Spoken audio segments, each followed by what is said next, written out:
Get your pen and write your story all over again. And this time, learn the lessons, motivate others, and share that inspiration.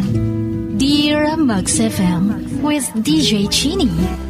Nang maalala ko ang mga nangyari, parang bumalik ako sa dating buhay ko. Ang sakit, ang takot, ang pagmamahal na naging dahilan ng lahat ng pagdurusa ko. Hindi ko alam kung paano ko sisimulan. Hindi ko alam kung saan ako magsisimulang muli sa aking buhay. Dear Max FM, ako si Monyeka. Matagal na akong nasa isang relasyon na puno ng pang-aabuso, Chin. Meron akong live-in partner. Itago na lang natin siya sa pangalang Arvin. Yung live-in partner ko na dapat ay nagmamahal at nag-aalaga sa akin, ang siyang naging sanhi ng aking pagdurusa ngayon. Siya yung nagpahirap sa akin sobra. Physical man o emosyonal. Naalala ko pa yung mga araw na puro iyak at luha lang ang aking ginagawa. Hindi ko alam kung paano ko sisimulan ang araw na walang takot sa aking puso. Pero isang araw, nagpasya na akong lumaban, Chin. Nag-decide akong iwanan siya at sisimulang muli ang aking buhay. Ang hirap palang mag-isa. Ang hirap pala na sisimulang muli ang buhay mo na walang kasama. Walang karamay. Pero kailangan kong gawin ito para sa self ko. Kailangan kong matuto muli kung paano mahalin ang sarili ko. Kaya naghanap ako ng tulong sa mga kaibigan ko at pamilya. Pero matagal pa, lalo na sa pamilya ko. Pamilyang itinakwil ko ng dahil sa kanya, ng dahil kay Arvin. Naghanap ako ng mga taong magmamahal sa akin na walang kondisyon. Pero hindi pala ganun kadali yun. Pero unti-unti na rin nagsimula akong bumangon. Nagsimula din ako magtrabaho muli. Mag-aral sa umaga, trabaho sa gabi. Maghanap ng mga bagong interes. Nagsimula din akong matuto kung paano magmahal sa sarili ko. Na minsan ko nang kinalimutang mahalin.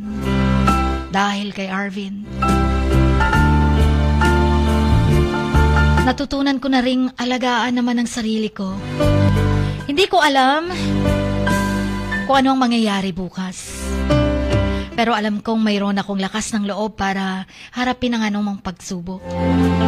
Alam kong nagkamali ako. Alam kong mayroon akong sariling ako. May karamay ako at ang sarili ko. Iyon ang pinakamahalagang bagay sa buhay ko. Yun lang, matagal kong na-realize yun. Hindi pala madali, pero kailangan kong gawin to. Kailangan kong lumaban para sa self ko. Ngayon naman kahit papano nagsisimula akong bumangon. Nagsisimulang magkaroon ng pag-asa kahit papano. Yung sisimulan muli ang buhay mo na walang-wala. Wala kang kasama, walang pera. Wala lahat. Hinding-hindi madali.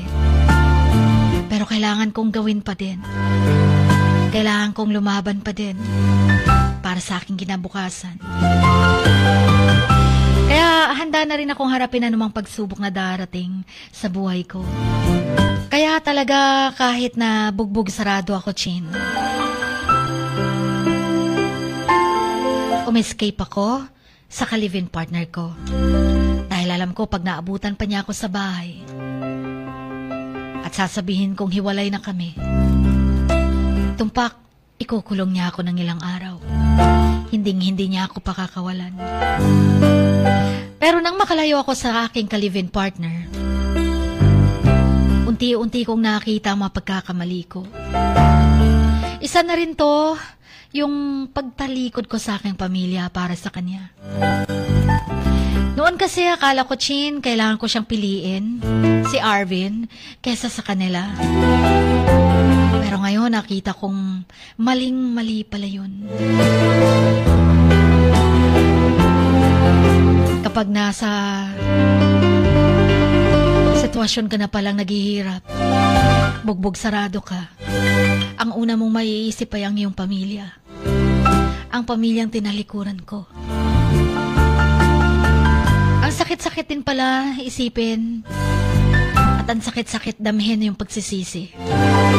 Ang sakit pala na maisip na nawala ang pamilya mo, ang tiwala nila dahil sa aking mga desisyon. Pero hindi ko pala pwedeng hayaang manatili ang pagsisisi sa puso ko.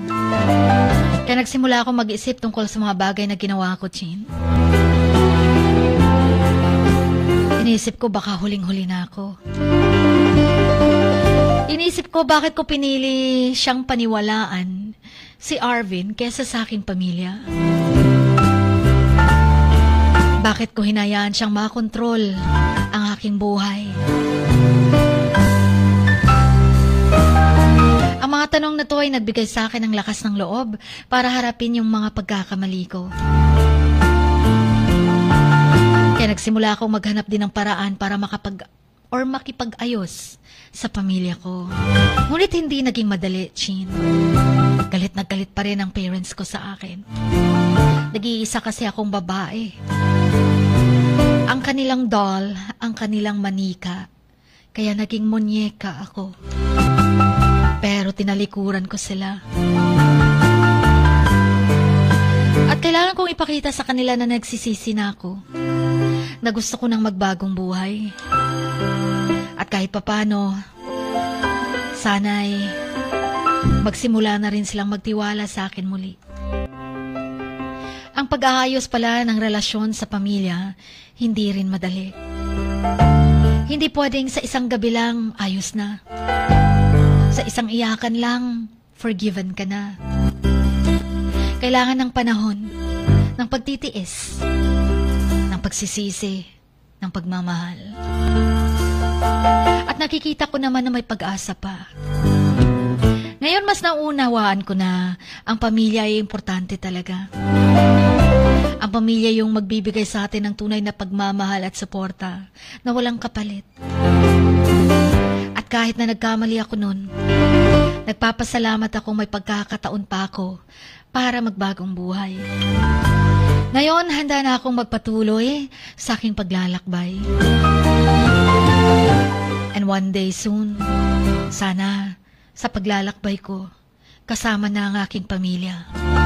At tanggap na nila ako muli. Sa mga nakikinig ngayon, kung minsan mang nawala ang confidence nyo, ang self-esteem nyo, at hindi nyo na mahanap ang sarili nyo, ngayon pa lang, matuto kayong mahalin muna ang inyong sarili bago ang iba. Bago mo ibigay ang lahat-lahat ng buhay mo sa Kanya. Hanggang dito na lamang, Chin. Maraming salamat sa pakikinig. Kayo na ang bahalang mag-ayos ng sulat ko. And I'd like to request a song, Ako Muna, by Yeng Constantino. Ang inyong kamaks, Munyeka.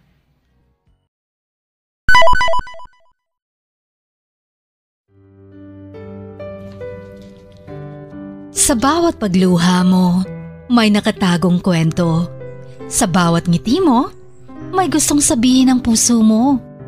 At sa likod ng iyong halakak at maging sa pagkabiko mo, may mensaheng nakabalot sa iyong pagkatao. At ang tanging nais mo lamang ay mapakinggan ang mga ito ng buong mundo. Dear Max FM with DJ Chini. Life has got all those twists and turns. Stand up for what you believe in. What lies behind you and what lies in front of you pales in comparison to what lies inside of you. Dear Max FM with DJ Chini. Sabi nga nila, ang pagsusulat kapag masyado mong diniinan hanggang sa susunod na pahina ay nagmamarka. Katulad ng pagmamahal, kapag masyado mong ibinigay ang lahat, yung sakit na gawa ng nakaraan, dala pa rin hanggang kasalukuyan. Dear Mags FM, you own your story and you are the author of your own book of life. Don't let others write your script, but let others hear your story and make them inspired. Kaya sumulat na, maging bahagi ng aming programa, Dear Mags FM with DJ Chini, tuwing Lunes hanggang Biyernes, 1:00 hanggang 3:00 ng hapon sa Max News FM, Sock Sargent. Love, life, and lessons from the past, only at Dear Mags FM with DJ Chini.